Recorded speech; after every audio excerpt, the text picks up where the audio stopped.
ഞാനിതൊന്ന് ടേസ്റ്റ് ചെയ്ത് നോക്കട്ടെ.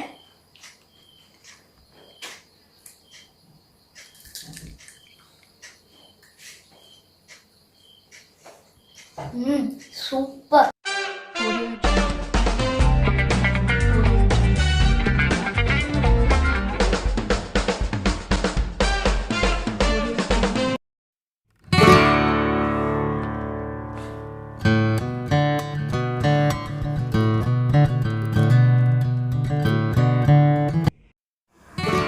Hi, welcome back to doctor Shiny's kitchen. ഇന്ന് ഞാൻ വന്നിരിക്കുന്നത് ഒരു വെറൈറ്റി പക്കവടയുമായിട്ടാണ്. ഇത് കാണുമ്പോൾ തന്നെ നിങ്ങൾക്ക് മനസ്സിലായി കാണും, ചക്ക കൊണ്ടുള്ള ഒരു പക്കവടയാണ് ഇന്ന് നമ്മൾ തയ്യാറാക്കുന്നത്.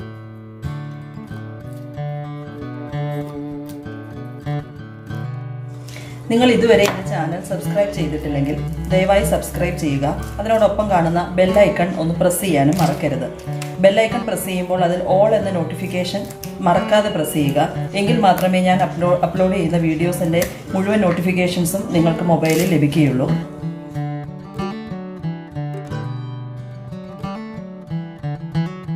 ചക്ക പക്കവട തയ്യാറാക്കുന്നതിന് ആവശ്യമായ ഇൻഗ്രീഡിയൻസ് എന്തൊക്കെയാണെന്ന് നോക്കാം. ഞാനിവിടെ കുറച്ച് ചക്കച്ചുള ചെറുതായിട്ട് അരിഞ്ഞെടുത്ത് വെച്ചിട്ടുണ്ട്. പിന്നെ ഇതിലേക്ക് ആവശ്യത്തിന് ഉപ്പ്, ഒരൽപ്പം സവാള ചെറുതായിട്ട് നുറുക്കിയത്, ഇഞ്ചി, പച്ചമുളക്, വെളുത്തുള്ളി, കറിവേപ്പില ചെറുതായിട്ട് അരിഞ്ഞത്. ഇതിൻ്റെ പക്കവട തയ്യാറാക്കാൻ മെയിൻ ഇൻഗ്രീഡിയൻ്റ് ആയ കടലമാവാണ്. പിന്നെ ഒരു അല്പം കരിവേപ്പ് കിട്ടുന്നതിന് വേണ്ടി ഞാനിവിടെ ഒരു അല്പം അരിപ്പൊടി എടുത്തിട്ടുണ്ട്. ഇത് വറുത്ത അരിപ്പൊടിയാണ്. പിന്നെ ഒരല്പം കാശ്മീരി റെഡ് ചില്ലി പൗഡറും ഒരു നുള്ളു മഞ്ഞൾപ്പൊടി, ഒരല്പം കായം. ഇത്രയുമാണ് നമുക്ക് പക്കവട തയ്യാറാക്കാൻ ആവശ്യമായ ഇൻഗ്രീഡിയൻസ്. ഇനി നമ്മളത് എങ്ങനെയാണ് തയ്യാറാക്കുന്നതെന്ന് നോക്കാം. നമുക്കിതിലേക്ക് ആദ്യം കടലമാവ് ചേർത്ത് കൊടുക്കാം. ഞാനിവിടെ ഒരു 4 സ്പൂൺ കടലമാവ് ചേർത്ത് കൊടുക്കുന്നു.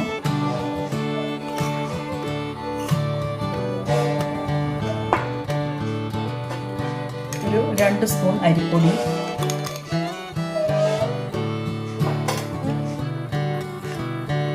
ആവശ്യത്തിന് ഉപ്പ്,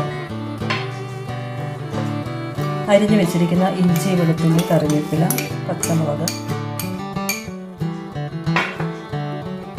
സവാള ചെറുതായി നുറുക്കിയത്,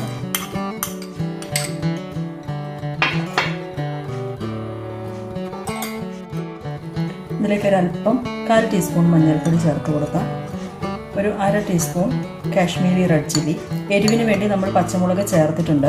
ഒരല്പം കളർ കിട്ടുന്നതിന് വേണ്ടിയാണ് നമ്മൾ കാശ്മീരി റെഡ് ചില്ലി ചേർക്കുന്നത്. ഒരല്പം കായം ചേർത്ത് കൊടുക്കാം. നന്നായിട്ടിത് യോജിപ്പിച്ചെടുക്കാം.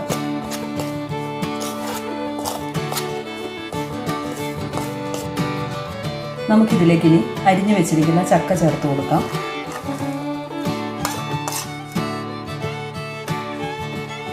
നന്നായിട്ട് മിക്സ് ചെയ്യാം.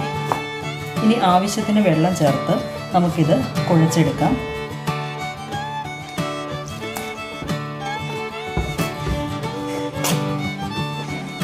കൈ ഉപയോഗിച്ച് നമുക്കിനി നന്നായിട്ട് ഈ മാവ് കുഴച്ചെടുക്കാം. വെള്ളം അല്പാൽപ്പം ഒഴിച്ചു കൊടുത്താൽ മതി. ആവശ്യത്തിന് വെള്ളം മതി. ഒരുപാട് ലൂസായി കഴിഞ്ഞ് കഴിഞ്ഞാൽ നമുക്കത് നന്നായിട്ട് കിട്ടില്ല. നന്നായിട്ട് കുഴച്ച് യോജിപ്പിക്കുക. ഒരല്പം വെള്ളം കൂടെ ചേർത്ത് കൊടുക്കുന്നു. നമ്മുടെ മാവ് ഇവിടെ മുഴുവൻ കുഴച്ചെടുത്തിട്ടുണ്ട്. ഞാൻ ഇനി ഇതിനകത്തേക്ക് ഒരു നുള്ള് ബേക്കിംഗ് സോഡ ചേർക്കുന്നുണ്ട്. നിങ്ങൾക്ക് ഇഷ്ടമുണ്ടെങ്കിൽ മാത്രം ഇത് ചേർത്താൽ മതി. ഒരു നുള്ള് മാത്രം ചേർക്കുക. അപ്പക്കാരം അല്ലെങ്കിൽ ബേക്കിംഗ് സോഡ എന്ന് പറയുന്നതാണ്. മാവ് കുറച്ച് നല്ല പഫി ആയിട്ട് കിട്ടുന്നതിന് വേണ്ടിയാണ് ഇങ്ങനെ ചെയ്യുന്നത്. നമുക്കിത് ചേർത്തിട്ട് നന്നായി കുഴച്ചെടുക്കാം.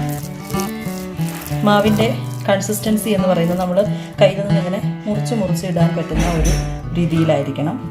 എണ്ണയിലേക്ക് നമുക്കിനി ഈ ബാറ്റർ ഒരു 5 മിനിറ്റ് റെസ്റ്റ് ചെയ്യാനായിട്ട് വയ്ക്കാം. നമുക്ക് പക്കവട ഉണ്ടാക്കാൻ തുടങ്ങാം.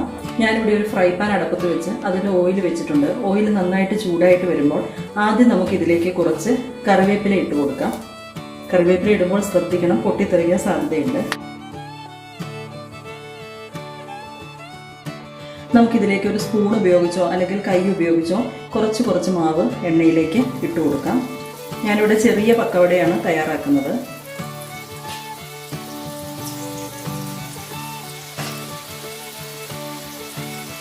മീഡിയം ഫ്ലെയിമിലായിരിക്കാൻ പ്രത്യേകം ശ്രദ്ധിക്കാം. ഹൈ ഫ്ലെയിമിൽ ഇട്ട് കഴിഞ്ഞ് കഴിഞ്ഞാൽ പെട്ടെന്ന് പുറം മുരിഞ്ഞു വരും, പക്ഷേ അകം നന്നായിട്ട് വെന്തിട്ടുണ്ടാവില്ല. അതുപോലെ തന്നെ നന്നായിട്ട് നമുക്കിതൊന്ന് തിരിച്ചിട്ട് കൊടുക്കാം. രണ്ട് സൈഡും മാറി മാറി തിരിച്ചിട്ട് കൊടുത്ത് വറുത്ത് പോരാൻ.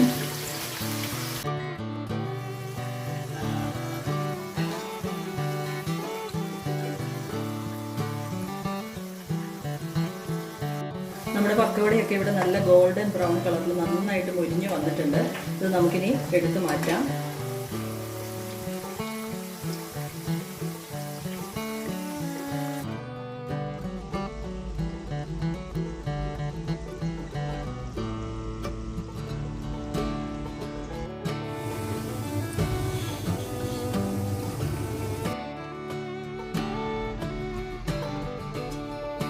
നമ്മുടെ ചക്ക പക്കവട ഇവിടെ റെഡി ആയിട്ടുണ്ട്. വളരെ ടേസ്റ്റിയാണ്. നിങ്ങളെല്ലാവരും തീർച്ചയായിട്ടും ഇത് വീട്ടിൽ ട്രൈ ചെയ്ത് നോക്കണം. ഇപ്പോൾ ഇഷ്ടം പോലെ ചക്കയൊക്കെ കിട്ടുന്ന സീസണാണ്. അതുകൊണ്ട് എളുപ്പത്തിൽ തന്നെ നമുക്ക് വീട്ടിൽ ഇത് തയ്യാറാക്കാൻ പറ്റും. എനിക്ക് ഈ റെസിപ്പി പറഞ്ഞു തന്നത് എൻ്റെ ഹസ്ബൻഡിൻ്റെ ഒരു കസിൻ സിസ്റ്റർ ബീന ചേച്ചിയാണ്. ബീന ചേച്ചി ഒരു അടിപൊളി കുക്കാണ്. ചേച്ചി ഈ റെസിപ്പിയെക്കുറിച്ച് എന്നോട് പറഞ്ഞപ്പോൾ ഞാൻ ആദ്യം ഇത്ര ടേസ്റ്റി ആയിരിക്കുമെന്നൊന്നും വിചാരിച്ചില്ല. പക്ഷേ ഫസ്റ്റ് ടൈം ട്രൈ ചെയ്ത് കഴിഞ്ഞപ്പോൾ എനിക്കിത് ഭയങ്കരമായിട്ട് ഇഷ്ടപ്പെട്ടു. വീട്ടിൽ എല്ലാവർക്കും ഇത് വളരെ ഇഷ്ടപ്പെട്ടു, പ്രത്യേകിച്ച് കുട്ടികൾക്ക്. ഇത് ചക്ക കൊണ്ടുണ്ടാക്കിയതാണെന്ന് ആർക്കും മനസ്സിലാവില്ല, അത്രയും ടേസ്റ്റിയാണ്. അപ്പോൾ താങ്ക് യു ബീന ചേച്ചി four sharing the recipe.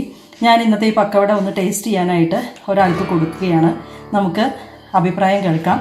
Serine. Hi, ഞാൻ ഇതൊന്ന് ടേസ്റ്റ് ചെയ്ത് നോക്കട്ടെ.